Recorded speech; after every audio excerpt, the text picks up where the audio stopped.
Recently, I've been going through a lot of breakdown emotionally, was completely broken down, was about to give up. I just didn't feel like moving forward.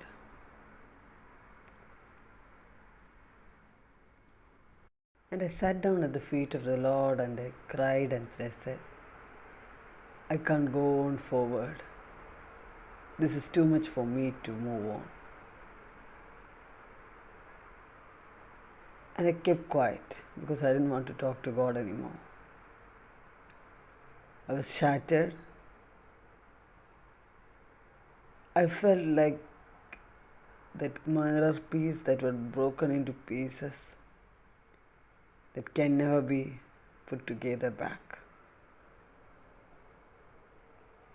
I kept quiet before God because I had nothing more to say to Him. And in that quiet time,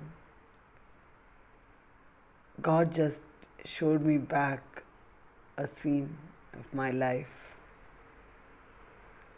And with that memory, He quietened me. It was an incident during my grade 10. In India, we have the first board exams in the grade 10. So, as I was studying in a school in UAE for grade 10, and as we were facing our board exams, I was very confident about my maths exam. I was sure to get above 90 for sure because I was very good in maths at that time. So I was very confidently went for the exam and I was in the exam hall and teachers supplied us with the question paper. And when the question paper I received in my hand and I just went through from one to the last one, suddenly fear got into me. I suddenly felt I didn't know how to solve many of the questions. I just looked around my friends. All have started writing down their answers. An immediate fear got into me, and to tell the truth, I really started sweating sitting in that AC room. Anyway, I started writing, and each of the answer, I just found that I just couldn't come to the end of the answer. The questions, not a single one of them I got the final answer. All of them I'm just doing it. By the time I reach the end, I'm not getting a final answer for it. By the time I reached half of the paper, I was completely shattered. I just didn't know whether I should sit any further for the exam. I just went on attempting each and every question, but none of the questions I got the final answers. I was completely depressed. And I started feeling my stomach upset. I just wanted to go to the washroom. I couldn't sit and face the exam anymore because I was not getting any of the answers half an hour before the exam time getting over. I was done doing the last question also. Done in the sense that I have attempted the last question also. Because I haven't got any of my answers, I just wasn't sure what to do. But because of the stress and the tension that I was going through and the mental torture I was feeling within me, tortured by myself, I excused myself from the teacher and I asked I want to go to the washroom. But because it was a board exam, the teacher said once you leave the exam hall, you will not be able to enter it again. So, if you can, sit and write the rest of it. I said, ma'am, I have nothing more to write in this. I don't think so I can finish it off. So, teacher let me go, and she said, "No, I cannot enter back the exam hall or start the answer paper again." So I gave it to her and I went to the washroom.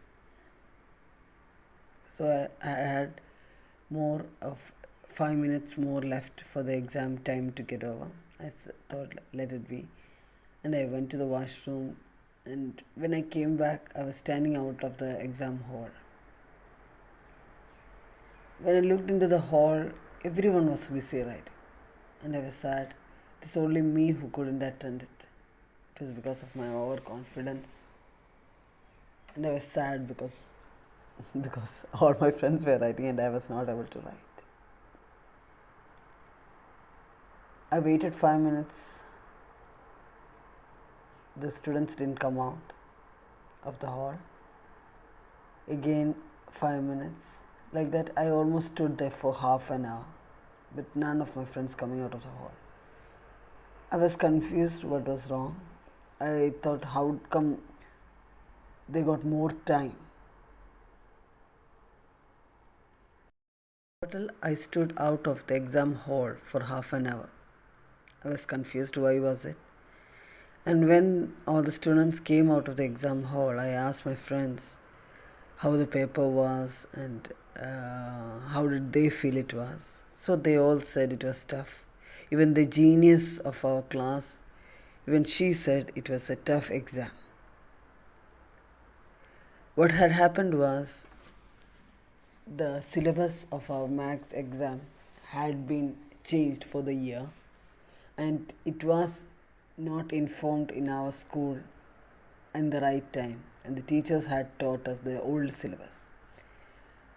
So the question paper had come in the new syllabus. So we students were unaware of how to handle the new type of questions.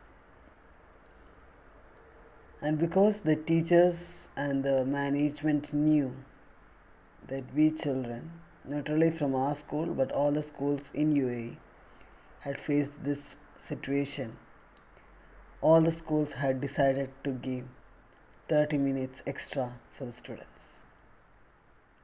That is why me, who got out of the exam hall 5 minutes earlier, had lost 35 minutes to tackle that paper.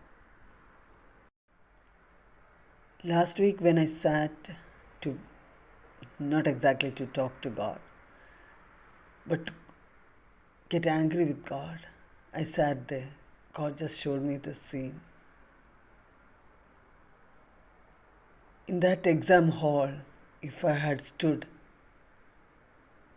to face that test, maybe I would have had more time. I could have solved maybe the question paper better. But no, I gave up. I gave up before the time was over. What God spoke to me when I was on my knees last week was, are you going to give up again and lose the chance that is there in front of you to solve the matter? Sometimes I feel that my suffering will never stop. What will I do when I feel my pain has no end point? Sometimes we feel our weaknesses continue to worsen. Maybe we are feeling a downslope in our finances, in our marriage, in our kids' future, in our health. Some nights I lie on my bed trying to take hold of my breath. Many of your friends might ask you this question, how are you? Your reply might be, I'm fine. But deep within you, are you fine? No, we are not fine. Never will we ever say, and never will they ever know. We are all normal people. We struggle, we suffer, we cry. There might be days and even weeks when we cannot eat anything because we don't feel like eating. Sometimes I feel The gravity force has become even stronger because I just feel like falling down. As I said in my experience, we have a choice. I had a choice to sit in that exam hall and sit and think more. God was giving me time. But no, I gave up. Now also we have a choice either to give up or keep going. Give up or get up. We have to save our own life. No one is going to save our life for us. What we have to do is what we have to do, no matter how hard it is. We all know what it is to have pain in our heart, yet put up a smile up there so that no one else knows what is welling up, what pain is deep down within us. We have been through great pain, and I thank God for such pain that has made me go through this lowest valley.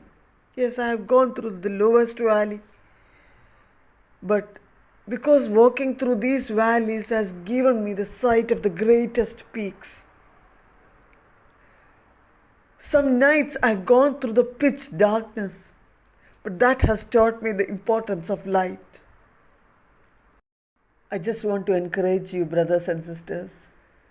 Hold on to the faith God has put in you. Believe this is your beginning. Because you are currently here.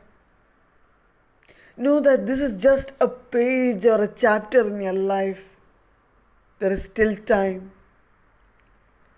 As long as you have breath in your body and health in your muscles to wake up in the morning, that means you are still in this game. You are being alive means a testimony that the devil has not yet been able to defeat you.